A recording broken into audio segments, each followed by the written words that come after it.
اعوذ باللہ من الشیطان الرجیم، بسم اللہ الرحمن الرحیم۔ تمام سامعین، ویورز، ڈاکٹر صاحبان اور تمام دیکھنے سننے والے حضرات، آپ سب کو میری طرف سے السلام علیکم ورحمۃ اللہ وبرکاتہ۔ امید کرتی ہوں کہ آپ سب بخیر و عافیت سے ہوں گے اور اللہ تعالیٰ سے دعا ہے کہ اللہ تعالیٰ آپ سب کو اپنے حفظ و امان میں رکھے اور صحت کاملہ سے نوازے، آمین۔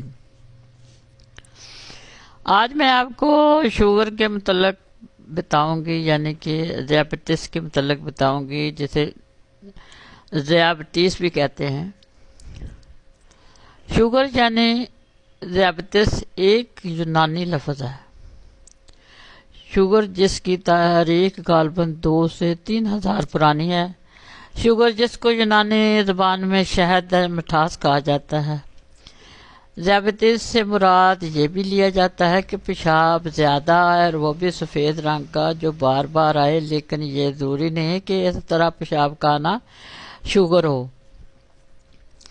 لبلبا چونکہ ایک لمبا غدود ہے جو معدہ کے عین نیچے واقع ہوتا ہے اور چھوٹی آنت کے اوپر کے حصے میں ہر روز تقریباً 1200 ml تک کی رطوبت پہنچاتا ہے۔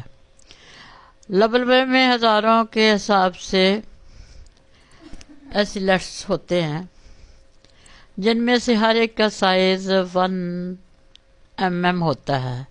یہ مختلف سیلز الفا اور بیٹا ہوتے ہیں۔ بیٹا سیلز خلیات کا کام انسولین ہارمون کی سکریشن ہے، جبکہ الفا خلیات جو ہیں یا الفا سیل جو ہیں گلائکوجن کا اخراج کرتے ہیں۔ شوگر کے مریضوں کی تعداد لاکھوں میں پہنچ چکی ہے۔ دنیا کے تمام طول و عریض میں ہر عمر کے لوگوں میں ذیابیطس کے لاتعداد مریض ہوتے ہیں۔ شوگر ہونے کے لیے ضروری نہیں کہ عمر بڑھاپے والی ہو یا چھوٹی عمر، کوئی بھی مریض اس کا مرض کا شکار ہو سکتا ہے۔ جب گلوکوز گلائکوجن میں تبدیل نہ ہو تو وہ شوگر کا سبب بن جاتی ہے۔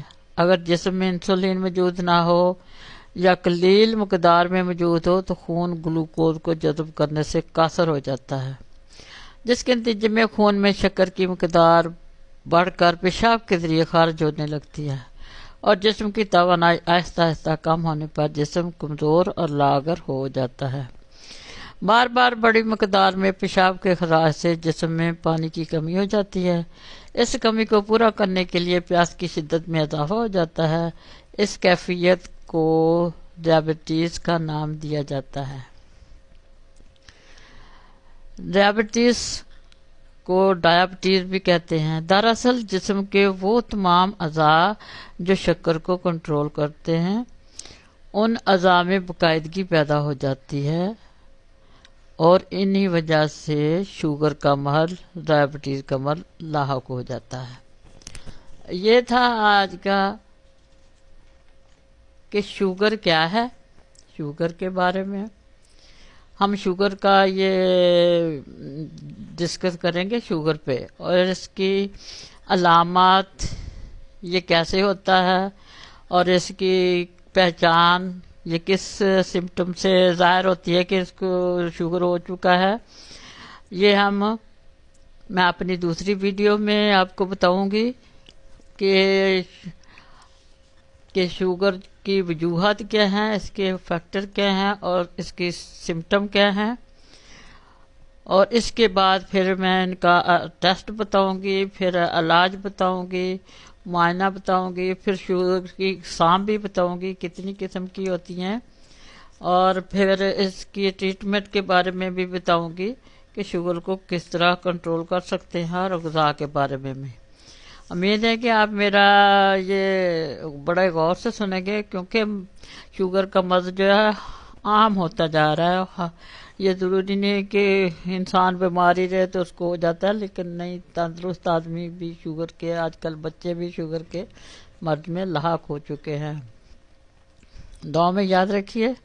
اگلا میرا ہوگا آڈیو ہوگی شوگر کی سمٹم اور وجوہات۔